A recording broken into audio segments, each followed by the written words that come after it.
اللہ الرحمن الرحیم۔ اللہ نے ہمیں دیکھنے کو دو آنکھیں عطا کی ہیں۔ انسان دنیا میں آنکھ کھولتے ہی ارد گرد دیکھتا ہے مگر غور بڑا ہو کر بھی نہیں کرتا۔ اللہ نے آنکھ پر حفاظتی ڈھکن یعنی آئی لڈ بنا کر کیسے اس کی حفاظت کی کہ ذرا سی تیز ہوا پر آنکھ خود بخود بند ہو جاتی ہے۔ دھوپ کی تپش اور ذرات سے بچنے کے لیے آئی لڈ پر پلکوں کی جھالر سجائی۔ دنیا کی رنگینی اور خوبصورتی سمیٹنے کے لیے آنکھوں میں دو آٹومیٹک لینس لگائے جو بیک وقت دور اور قریب دیکھ سکتے ہیں۔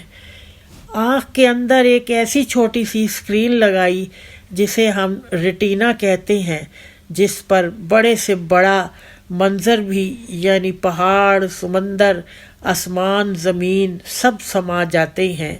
پھر یہ تصویر کا تاثر ایک آپٹک نرو کے ذریعے ہمارے برین میں پہنچایا جاتا ہے۔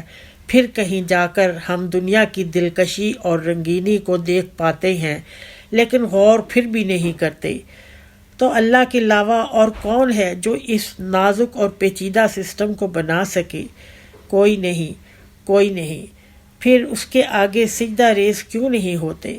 فَاذْكُرُونِی أَذْكُرْكُمْ